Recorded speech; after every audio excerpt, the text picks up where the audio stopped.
What's up, everybody? Chester Area Church Devotional Podcast. Thanks for being with us. John chapter 7. Here we go. Cheers each winding path I tread. Gives me grace for every trial. Feeds me with the living bread. All right. Thank you so much for being with us. Jesus continues in his conversation at the Feast of the Booths, as we get going here this morning, as we think about this particular passage, John chapter 7, how Jesus is declaring at the Feast of the Booths, right in the middle of his earthly ministry, just who he is, and is making some very distinctive statements about who he is and about what he has come to be, and what he has come to do. So let's pick this up in verse 14 of John chapter 7. About the middle of the feast, Jesus went up into the temple and began teaching. The Jews therefore marveled, saying, "How is it that a man has learning when he has never studied?" So Jesus answered them, "My teaching is not mine, but his who sent me. If anyone will do God's will, he will know whether the teaching is from God or whether I am speaking of my own authority.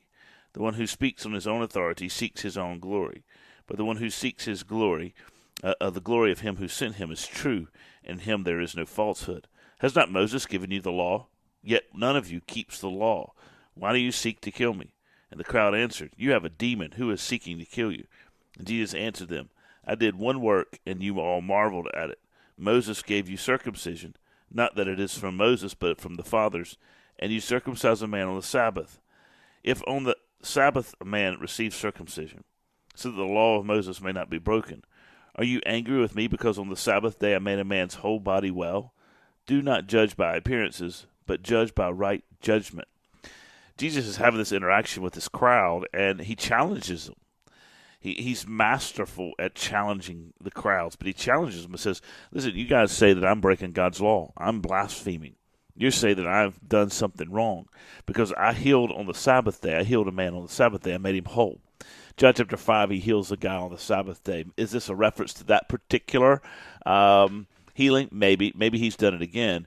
But he heals somebody on the Sabbath day, and he challenges the crowd then and says the Sabbath day was a day of restoration. It's a day of rest, a day of restoration. I have given this guy his life back. I've brought restoration to his body, which was a sign that he brings restoration to the soul and forgiving them of their sins. And so he's saying, I've done this on the Sabbath day. And you guys create this major, major issue. You're worried about the fact that this guy is out here walking around carrying a mat on the Sabbath day and you missed the miracle. And now you're questioning whether or not I should have committed this miracle or done this miracle on the Sabbath day when I brought restoration, which is why the Sabbath day existed. And now he asked the same question. You guys are circumcising on the Sabbath day so the law of Moses may not be broken, right? But I made the whole body well. I didn't just give him a sign of a covenant of God's promise. I actually fulfilled the promise. And I actually gave him healing. I made his whole body well. I actually fulfilled the promise in my actions. I actually brought restoration, and you got problems. If you were truly followers of Moses, you would welcome me. You would celebrate that, but you didn't. And they say, well, you got a demon. But Jesus is saying, you want to worry about following the will of God, you want to follow the law of God, and then you are, you're challenging me on that, and yet you're seeking to kill me. You're circumcising on the Sabbath day, but yet you're seeking to do me harm because I brought full healing and restoration on the Sabbath day. I'm actually doing what the will of him who sent me. I'm actually fulfilling the promise of the Old Testament law. It was a shadow of that which was to come, and that which is come has come. That which was to come has come, and you should be welcoming it. And he says, if you were willing to do the will of the Father, if you were seeking to do God's will, you would know that I am true. You know, I think sometimes in our lives, those things are so important to us. We can get caught up on certain specifics about what we think should be done, or maybe it goes back to our heritage and our history with reference to our understanding of the Christian faith, and we miss the works of God because we get so narrowly focused on certain particulars of our lives or expectations. And so we miss the work of God because he does it outside of what we expect. We would question, right, whether or not someone else has actually experienced the grace and mercy of God, because it's not what we expect. It's not our normal experience. It's not what we experience when we experience God's grace.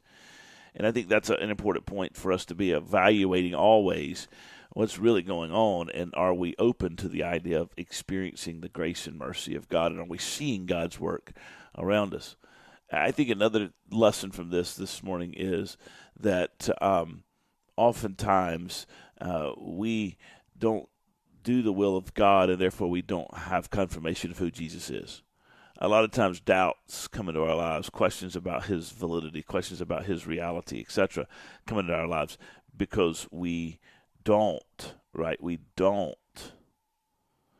follow God's will to the point where we see him as he is, and we don't recognize that Christ is the Messiah because we've got sin in our lives. We haven't repented of that sin. We're not doing God's will, and so therefore we're not doing the things that are necessary to see God.